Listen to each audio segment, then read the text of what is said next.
وكمقول اسم مفعول خذا بالنقل كالمكيل واكسر فأذا.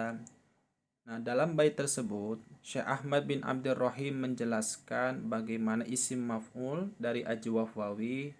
Nah, terus bagaimana isim maf'ul dari ajwaf ya'i.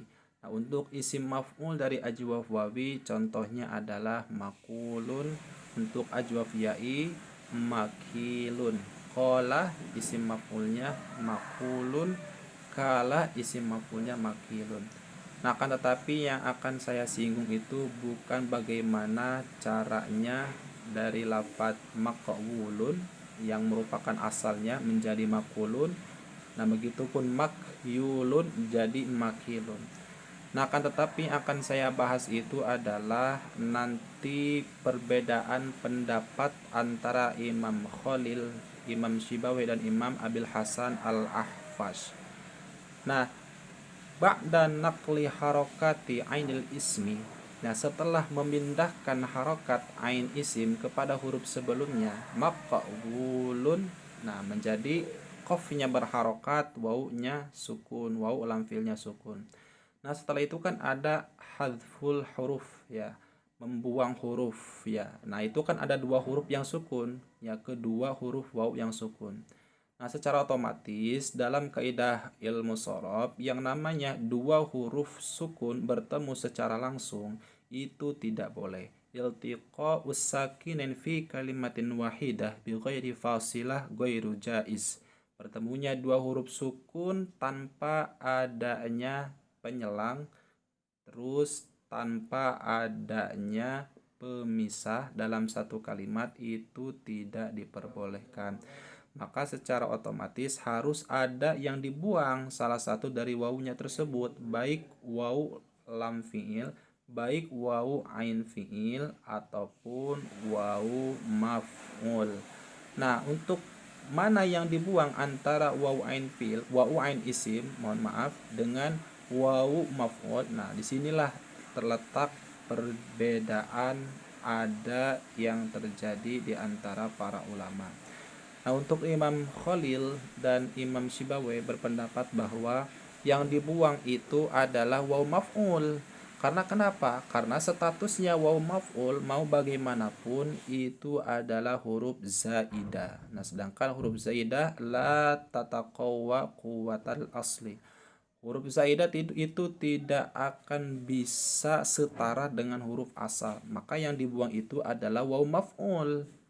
Maka nanti ketika mengikuti wazan, ketika dibaca makulun itu wazan itu mafu'lun, seperti itu, karena yang dibuang itu adalah wawu maf'ul. Nah, sedangkan menurut Imam Abil Hasan Al-Ahfash yang dibuang itu bukan wawu maf'ul tapi wawu ain fi'il, wawu ain isim. Nah, kenapa yang dibuang itu wawu ain isim? Karena yang namanya status wawu maf'ul itu menjadi tanda keeksisannya status wawu maf'ul, status maf'ul. Nah, sedangkan wal alama la tuhdhafu abadan. Nah, sedangkan tanda itu tidak boleh dibuang selamanya karena lifawatil maksud. Nanti ketika dibuang akan hilang tujuan dari keberadaan wawu maf'ulnya tersebut. Nah, maka oleh sebab itu yang dibuang itu adalah wawu ain isim, seperti itu. Nah, maka nanti ketika lafadz makulun itu nanti wazannya adalah mafulun. Karena yang dibuang itu adalah wawu ain isim, seperti itu. Akan tetapi argumentasi Imam Abil Hasan Al-Ahfash terkait kaidah wal alama la tuhdafu abadan li fawatil maqsud itu dibantah oleh Imam Syibawi dan Imam Khalil.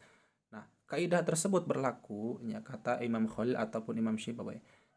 Kaidah wal alam la tuhdafu abadan li fawatil maksud itu ketika memang di dalam satu kalimat itu hanya ada satu tanda. Nah, sedangkan di dalam wazan makulun, maqwulun itu ada dua tanda. Yang pertama adalah waw maf'ul, yang kedua adalah mim maf'ul. Nah, maka kaidah tersebut tidak berlaku. Kurang lebih seperti itulah. Maka gugurlah argumentasi Imam Abil Hasan Al-Ahfash. Nah, jadi ada perbedaan pendapat mana wawu yang dibuang, apakah wawu ain isim atau apakah wawu maf'ul. Menurut Imam Syibawi, Imam Khalil, yang dibuang adalah wawu maf'ul karena wawu ain isim itu asal. Sedangkan menurut Imam Abil Hasan Al-Ahfash, yang dibuang itu wawu maf'ul karena yang dibuang itu wawu ain isim karena wawu maf'ul itu tanda.